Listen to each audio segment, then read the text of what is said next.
Welcome to the Springfield Township Board of Trustees meeting for November 12, 2017 at approximately 5:30 p.m. Mr. Burning, can we have a roll call, please? Yes, sir. Ms. McFarland. Present. Mr. Honolo. Present. Mr. Burning. Present. All the trustees are present. Everyone would stand for the Pledge of Allegiance. I pledge allegiance To the flag of the United States of America and to the republic for which it stands, one nation, under God, indivisible, with liberty and justice for all.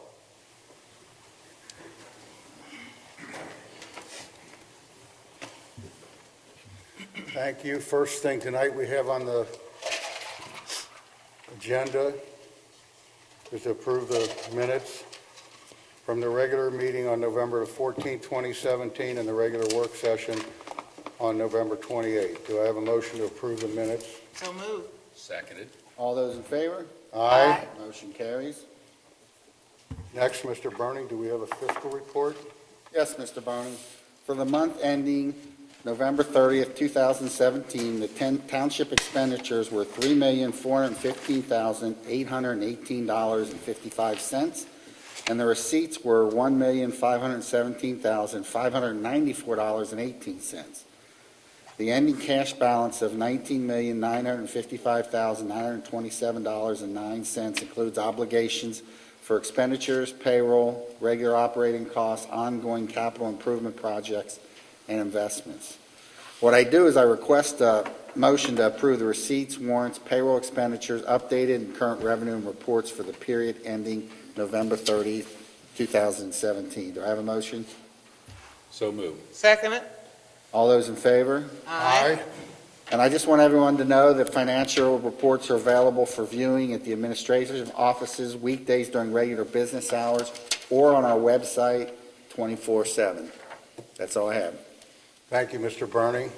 Next, moving on to our departmental action and discussion items. Mr. Hinnenkamp, do you have a report for us?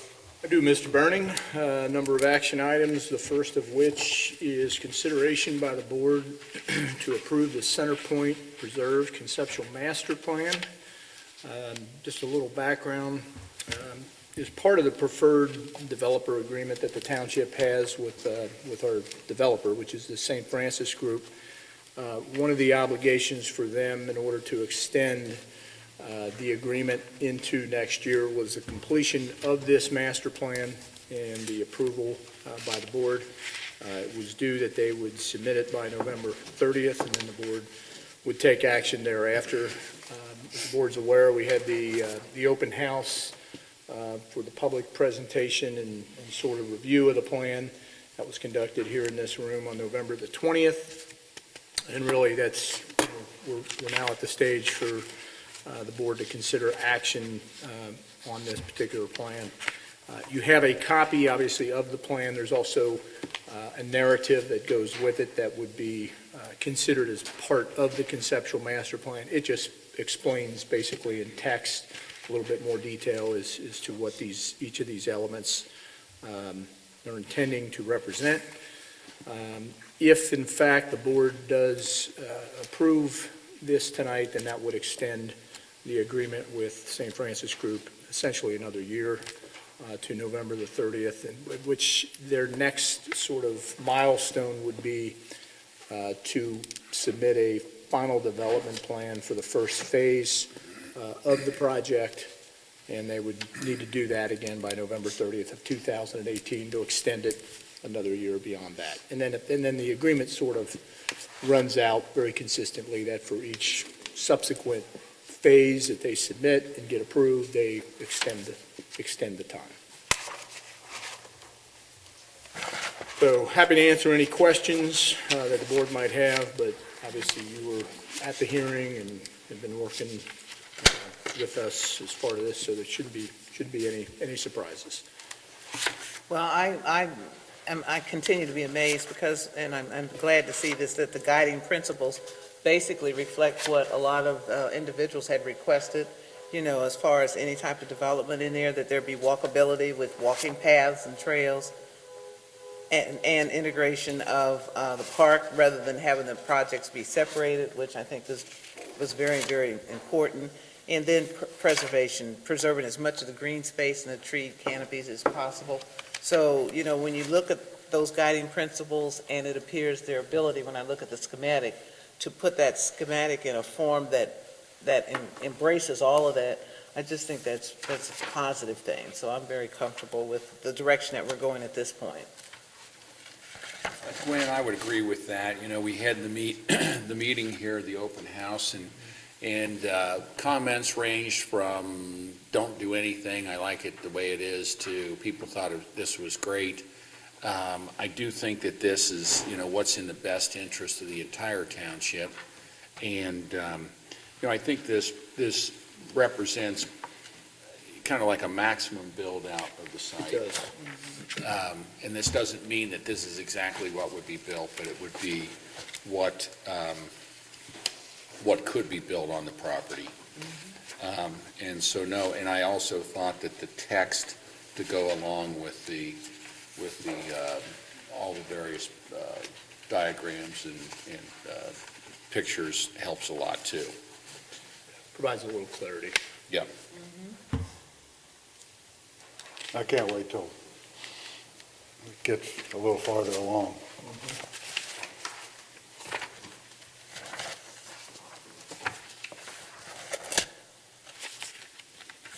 Okay. With that, then, Do we need a motion, Mike? We do. we do need a motion. Do we have a motion? I would make a motion to accept the conceptual master plan for the Center Point Preserve as presented by the St. Francis Group. I second that motion. All those in favor? Aye. Motion carries. Okay, next item is I have two canine agreements. They are identical, just one for each of our two canine officers, one Officer Dan Carter, the other Officer Jim Sheeler. There's really no change to these. This is pretty much word for word what the agreements have been. Just time of year we typically do them. So just need a motion authorizing me to enter into those agreements essentially as written. Actually, the way they're drafted, it's the board signature, so you would be signing them, but you'd be taking the action to approve them. So moved. Second it? All those in favor? Aye. Motion carries. Is that for both of them? Yes. Yes. And the next item is, we have, last year about this time, I think it was, Kim, we had an appointment to the Arts and Enrichment Board, and Debbie Vargo was appointed at that time, but given the fact that you were staggering terms to make sure that board members all didn't come off at the same time, her term was for 1 year. This appointment is actually made and appointed by the Class 1 members of the Arts and Enrichment, but the board has the opportunity to recommend this individual, and so it is being recommended that Debbie be reappointed for a 2-year term, or at least what we're suggesting, and then looking for a motion from the board, which would actually serve as a recommendation to the Class 1 members of the Arts and Enrichment Board, which are Kim, Tom Schneider, and Karen Dills, correct? I'm actually not a board I'm member. sorry, it's Tom, it's Kim Cox, and Karen Dills, sorry. Old habits Just die said hard. Kim. Old habits die hard, so, yes. So moved. Seconded. All those in favor? Aye. Motion carries. The next item, and Chris, you can jump in here if you've got anything to add, but we did have, we did receive two bids, two different bidding components, one internally for township lighting, to do some lighting retrofits, and then the second one was for street lighting out in a quarter. We have reviewed those bids and I think come to the conclusion that the return on investment at this time does not justify moving forward with either one of those bids. So I would recommend to the board that we reject both of those bids. Laura, I don't know if there's anything, trying to recall if there was anything special in those bids that require any action other than that. No, you But just I think reject it's them. just essentially based on the ROI, meeting, not meeting the expectation that we had hoped. With that, I'll make a motion to reject the bids. Second it? All those in favor? Aye. Motion carries. Then just by way, excuse me, by way of discussion items, the bid opening for the Winton Road Lakeview Park project was bid last week, I believe it was, late last week, Mike. And this is actually this is a project that the township's portion of is the Lakeview Park. We're doing this in conjunction with the Hamilton County Engineer, which is be responsible for the Winton Road. But we are partnering with them with one contractor, so this is something that is actually being handled by the county engineer on our behalf. The good news is that the total cost of the project was for $3.1 million, and the apparent low bidder has come in at $2.7 million. For the township's portion, we had estimated our portion of this project to be $794,000. And that portion of the low bid, which is from RAC in Ballauer, it was for $639,147. So some decent savings there, almost $150,000, yeah. So, Right. good potential savings. This is a loan project for us, so this is not a piece where we're getting skip money. We are handling all of this project, but we did get it as a loan, so those savings will be 100% back to the township, and then we have a interest-free 10-year loan to build this project. So we are anticipating, Mike, I don't know if the county's taken action on this or to accept it, but we're anticipating that the commissioners will have a meeting here in the next couple of weeks. They'll probably award the contract in one of their January meetings, that's my understanding. So, anyway, no action required by the board, just wanted to pass that along. Win-win for the township and the county. Good news, and hoping to get this project underway. The county piece will probably start as soon as it's approved, sometime early in January. Our piece more likely, probably more to the March timeframe. So, staying on that theme, good news on SCIP. We talked about this at our last meeting.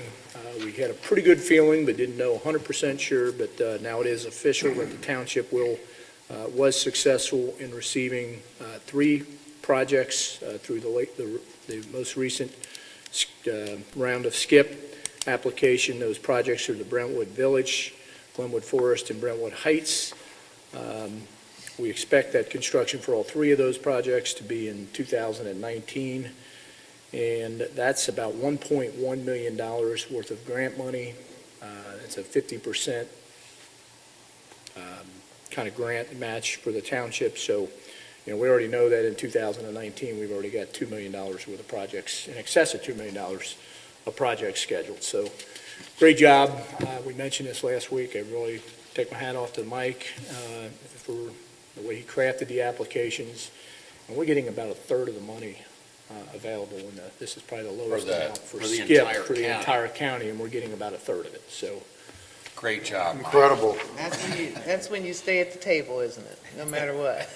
Thank you. Chief, you want to talk about the Ohio Volunteer Firefighters Dependent Fund Board meeting?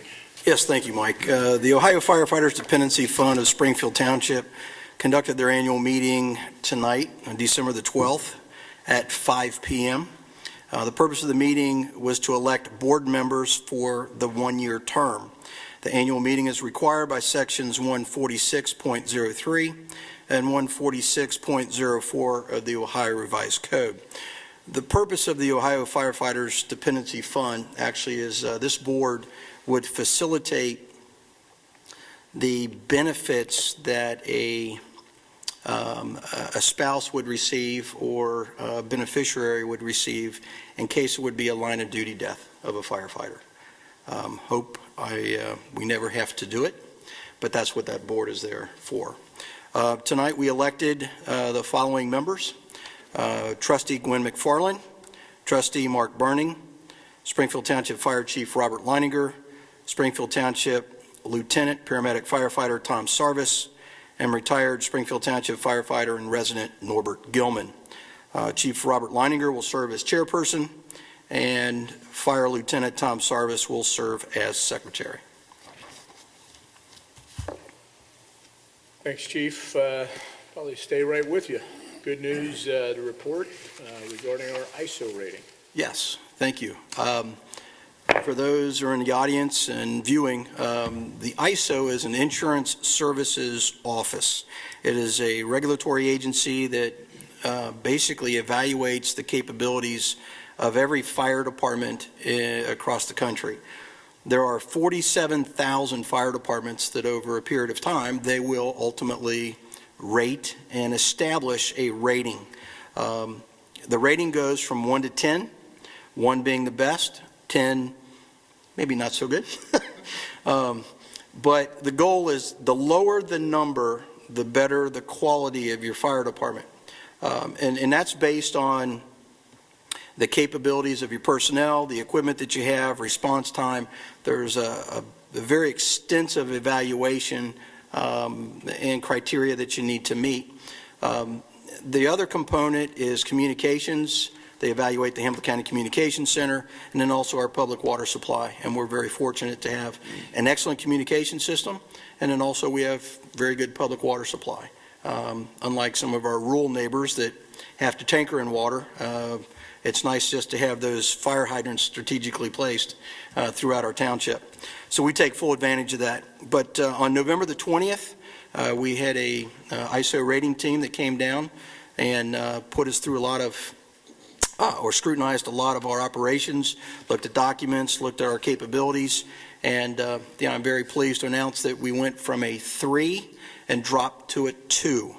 The nice thing about this, and which ideally represents the quality of our department, is that when you compare it across the country, the 47,000 fire departments, only 1,324 earn that ISO Class 2 rating. So we are in the top 3% of the fire departments across the country out of those 47,000. So I'm very proud of that. I'm proud of my staff, and we appreciate your support to allow us to buy the equipment and to train our personnel in order to achieve that milestone. And very proud of my personnel. Chief, you started 21 years ago as a 5. That's correct. So we've gone from a 5 to a 2 during the tenure of this department. Yeah. That's awesome, Chief. Thank you. What were those statistics again? You said we're in the top 3% in the country. There's 47,000 fire departments, and 1,324 have an ISO 2 rating. That's a pretty powerful economic development Yes, it tool is. as well, to tout that. A lot of industrial users look for the ISO ratings of the community in which to locate in, so that is something that we can utilize in our economic development efforts. It'll make their insurance rates lower. Typically, yes. Yep. Yeah, and that's ultimately what it's for. It's for the insurance industry. The underwriters use that to establish, basically your insurance premiums for your property insurance, your fire and casualty type stuff. So the homeowner, it's beneficial to the homeowners in our town. It could, because It has of, some implications at the end. well, the larger your premium, Yes. the larger the potential is for savings. If you have a relatively small premium, you're probably not going to see that much, but a larger commercial carrier, absolutely, there could be some significant savings there. Chief, you and your squad always do a great job. Thank you. Tip my hat to you again. Thank you. Well, I think this shows that when you establish a goal, most of the time you think of it, you accomplish it within maybe a year or so. This one took 21 years. Wow. So I think the key is here persistence. So, we're very proud of that. Thank you. So when they changed the classifications, why did they do that? They went from a X and a Y, right? Well, over their period of time, they've changed some of their rating criteria to give us, and what's unique about Southwest Ohio is that it's all about collaboration.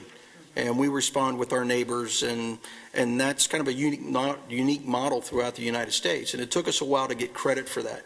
So when Colerain comes into Springfield Township and they share their fire equipment and their personnel with us to fight a fire, in the past, we didn't get any credit for that. But after some lobbying and convincing the Insurance Services Office people in New York, they finally caught on to our concept and recognized the value of that, and then they started giving us some credit. So that's where the line of communication comes in. Yes. Rob, I hate to bring this up, but you owe Chris Gilbert a little kudos on getting it too, right? Yes, there have been some other changes. Thought you might let me slide that one by. One of the things that we got credit for this time around was really the addition of our Code Enforcement Division. And if you recall, last year, it was really the vision of Mr. Gilbert to take our code enforcement, which is the zoning and the property maintenance, and basically roll that into our fire department, fire inspection division as well. So now it falls under the auspice of the fire department, and also with Chris's oversight, we're able to not only do fire inspections, but we also do zoning inspections and property maintenance inspections as well. And it's paid a lot of dividends because we've been able to, I think, mitigate some of those cases that have just been kind of hanging around out there.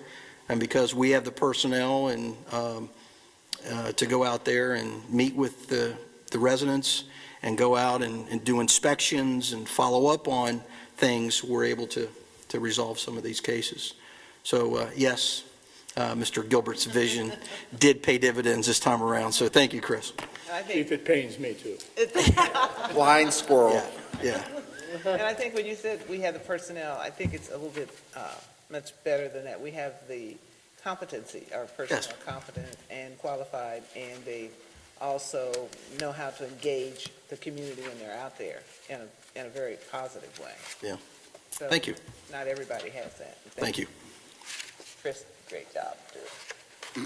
Thanks, Chief. Mr. Byrne, the only two other items that I have is you have copies of surplus property that this is something we do generally twice a year, if more often if we have a lot of that. But this is just properties that I have surplused as having no value from the township. And then we have a policy that just basically states we'll report that at least annually. So you have a copy, no action needed on that. And then the last thing I have is the personnel update and very limited activity. We did promote Derek Herzog to a full-time police officer. Derek was a part-time police officer. This was a good, his full-time effective date is December 2nd.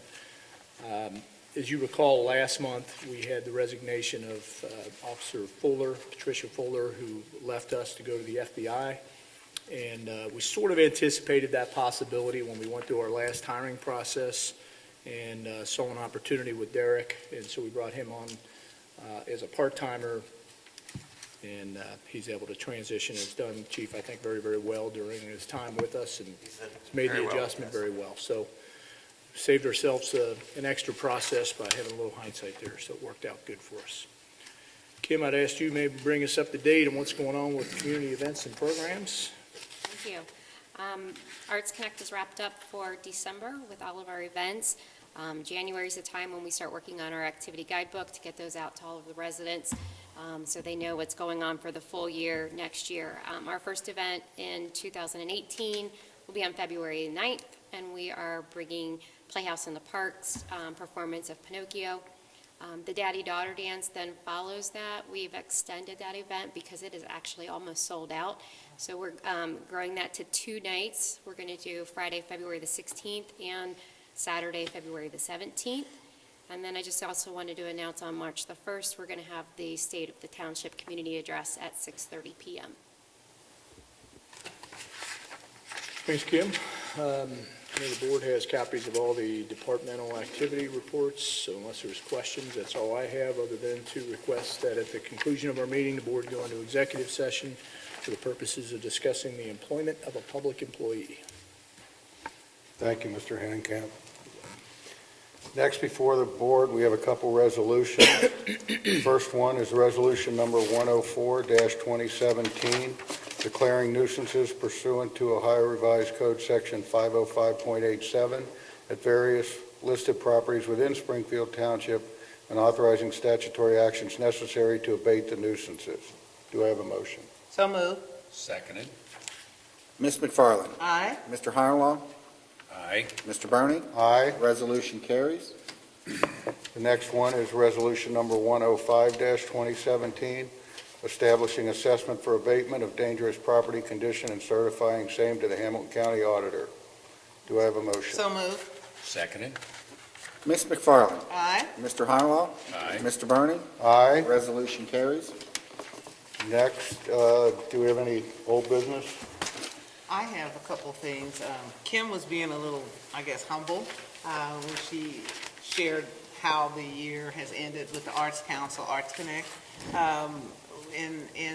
We had a fabulous Winterfest and so much community involvement, and parents were involved and families were involved throughout that whole Saturday. And Santa Claus came through riding on his motorcycle, which the kids were really excited about and taken back, and it was a fantastic event. And everyone that I spoke with, even everyone when we were walking, Joe Hunterlaw and I walked and handed out candy, they were impressed. They were impressed because we were walking. I just want you to know that. So we started off with the Winterfest and then Pleasant Run Farms. They, as a community, they worked together and family. Santa Claus showed up out there, and according to the Pleasant Run Farms community and folks, it was a great, great, great day, a great afternoon. It was on December the 10th, which was a Sunday afternoon. And my understanding is that when some of the kids, many of them, saw Santa, they couldn't believe it, and they just ran out, and they had to stop the trucks and everything. But it was really great. So we had a great, as far as holiday festivals and in the township, there's been a lot of really active, fun events that have happened. And so now Pleasant Run Farms is saying they want to try and outdo Winterfest. So it's going to be interesting to see how we do and how we look for 2018. And also I'd like to, last month in our meeting, there was a discussion about concerns in Seven Hills and some of the incidents and nuisances that we've been following up on, and we've been following up on every nuisance complaint that is given to us. There are a lot of things that we can do, but we cannot really go behind and patrol people who throw garbage out, like throw out their cups. That happens so much, and you only see it afterwards. And so that's when we can intervene, is after the events have occurred, unless we actually see it or somebody sees somebody throwing out a bunch of windy boxes and bags and et cetera. It's a shame, but in today's society, that's an ongoing concern, not just in Springfield Township, but throughout all communities. So I wanted to see, Chris, I had some concerns, and I wanted to see how we followed up with those, any issues since, I guess it's been about a month, or 45 days? 45 days. Yeah, around 45 days since the last time that we came up with the plan to address some of the issues in Seven Hills. Obviously, prior to that, Seven Hills represented about 20% of our enforcement efforts in the township related to code enforcement. Since that date, and we've ramped up efforts in that community, it now represents over a third, 36% of our enforcement efforts since late October have been in Seven Hills. We've addressed 35 nuisances, which is every nuisance that was reported to us in that time period, out of the total of 96 in Springfield Township. So I would say that we are addressing the issues. We have an inspector that patrols that neighborhood at a minimum of 3 times a week.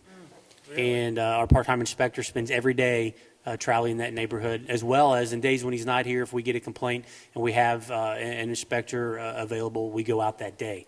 So we do have personnel that is monitoring that community. So I would say that we are addressing it. I know Mr. Gould had indicated that we have twice the number of township trash receptacles in that community, twice as many than any other neighborhood in the township. They are emptied at least once a week, most times twice a week, and they pick up a litter probably several hundred feet in either direction of the garbage can while they're out there. So we we are addressing it as much as we can with the resources we have, and I think we are making some headway in that regard. Thank you, thank you, thank you. That's all I have. Joe, did you want to You have say any something? The only thing I wanted to say, Kim, is just what an excellent job you did on Winterfest. And it really, I know it was a team effort. We had our service department, Public Works, these guys were all there setting up, tearing down, doing all this stuff. The firemen were there around the fire pit, in the middle to make sure nobody got hurt. We had the police and the explorers out here directing people, and it was a great team effort. I was there that day. We had great weather, and just everybody came up to us. Were like, "This is great. This is so nice." And it was great to see how you kind of took Winterfest and completely reimagined it, and made it a lot better. So it was a blast, and I know I saw the pictures of the kids in your office yesterday, and that tells the whole story. Says it all. Yeah, it was a really amazing event, and it started honestly with residents. We got a resident committee together, and we asked them to reimagine it. So a lot of the ideas and stuff were not my own. They were from the residents, and where there was a lot of pushback of that's the impossible, it was kind of neat to see it actually become possible. And again, we couldn't have done it without the huge team effort, especially from the service department, that really helped create it. And I think the one thing that should be said is that the cost of this entire event was paid for by sponsors, corporate sponsors that, stepped up, and they certainly deserve our thanks as well. Absolutely. Yeah. Absolutely. And the schools, I think, pretty much all the schools, Yeah. the major schools We were had represented. 5 schools involved, and they participated by volunteering, decorating trees. They were in the art show. They were in the parade. They did performances at the event. So there was a lot of coordination involved, but the schools really stepped up, and it was the first time I think that we've been able to do that so successfully. So I was really proud of it. Anytime you can get the whole community involved, that makes it a better event. That's the key to success. And the band played on, especially the Warriors, especially Winton Woods after they had that they came in, was it second place? They lost the state champion. Right, but they they still won, because they went all the way and came in second place. That was, and so the band was kind of still energetic and really excited about that, so they really played their hearts out. So did Mount Healthy. Yes, and Mount Healthy as well. Do we have any new business before the board? I have none. Okay. Moving on to citizens' participation. If anybody would like to address the board, if you could come to the podium and state your name and address for the record, we appreciate it. Would anybody like to address the board?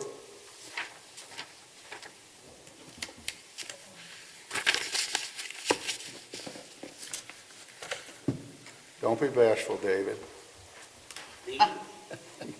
Since when is he bashful? Dave Hughes, 853 Denier Place. And Kim, congratulations. I hope this is an annual event. Who was that creepy clown? I'm going to do that next year. Anyway, Mr. Gilbert, where are we as far as liability insurance on Water Center Point, the potential for absolving the township of liability? Well, actually, I talked to Chris, and basically he talked to them, and it's basically up to the board at this point. We already have the information, and we'll let you know in the next couple of days what we're going to do. Okay, can I call you? Yeah.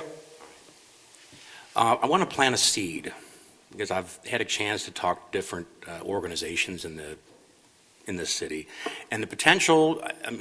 Center Point is one solution, but maybe there's something else that we can pursue. Things like a community garden. Kim, I don't know, are you familiar with the percussion park? No. Where they actually have like wood and steel drums, and kids and adults alike can come out and I think Arts Connect has had something to do with that in the past. Frisbee golf, we had an expert who designs Frisbee golf courses, was just ecstatic at the potential there. Even just planting daffodils and daylilies. So in terms of handicap accessibility, this is already a very accessible place. Most of the paths are asphalt, so I don't think that's a real obstacle. So I just want to plant the seed. We can talk about it down the road when it's convenient. And we're talking about very low cost to the township. So maybe it's a temporary solution, but I think it's something worth looking at fairly soon. So, any comments, questions?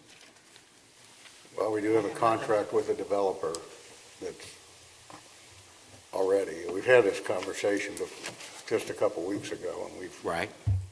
we have a contract with the developer. So why don't we Are there see what any- happens with that? Is there anything concrete in terms of what they want to do? Well, I mean, you saw the plan, you were here. Right. That's the plan.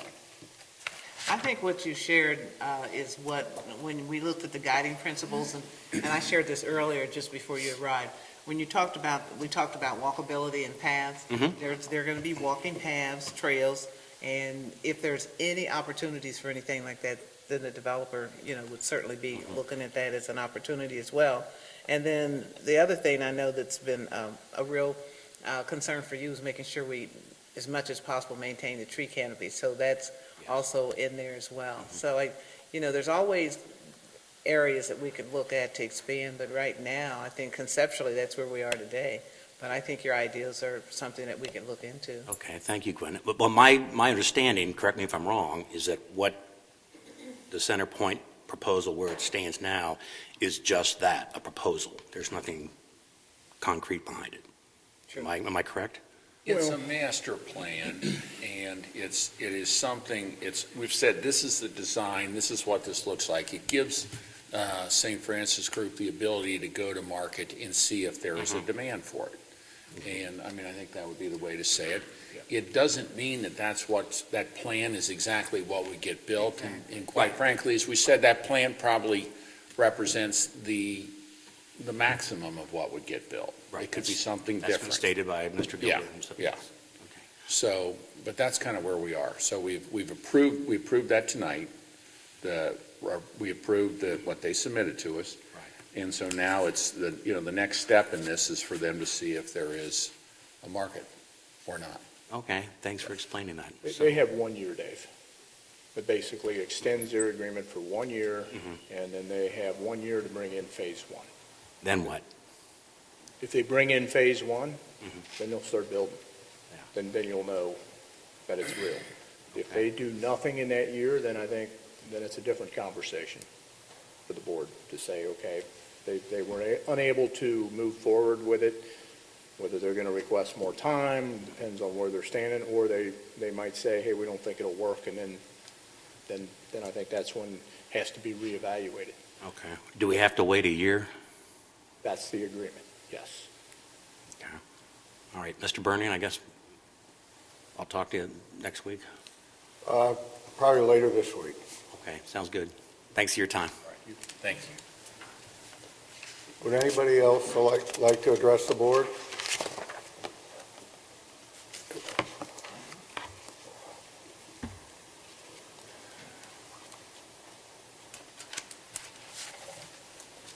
Yeah, my name is Andrew Fisher. I live on 932 Springbrook Drive.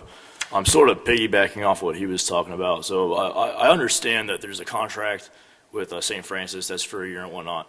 I was just wondering, for the future, hypothetically, if the contract was to go away, and if maybe you did want to consider developing with another developer in the future, what's the legality of possibly opening up certain parcels of the park, like the ones touching Finney Trail and the Warder neighborhood, like the Warder Drive area? What's the possibility of possibly selling off little parcels of land to extend some of those people's backyards to give themselves more of a buffer so that if there was some sort of industrialization or development back there, they could maybe develop their own, like the people who live there could grow their own plants, make their own sound barriers, something to that effect. Maybe, is there any possibility for that?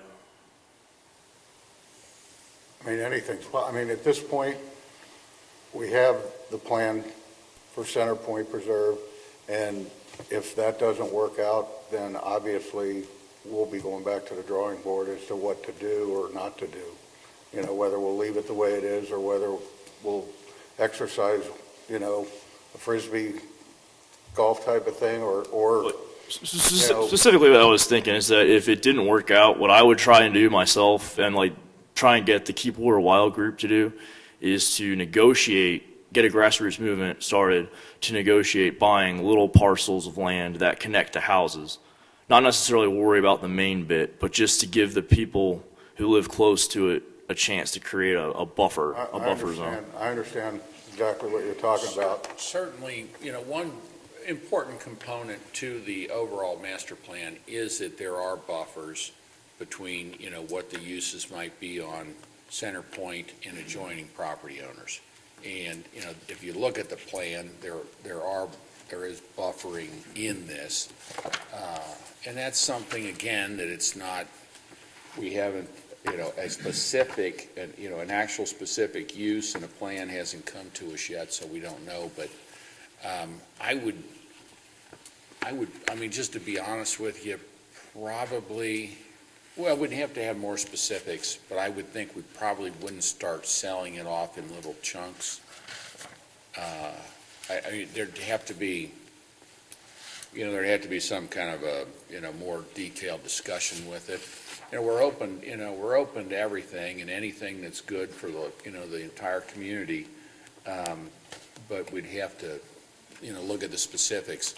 But I just want to like point out one of the key parts of this is we are including buffering, you know, between whatever, say, a use might be at Center Point and adjoining property owners.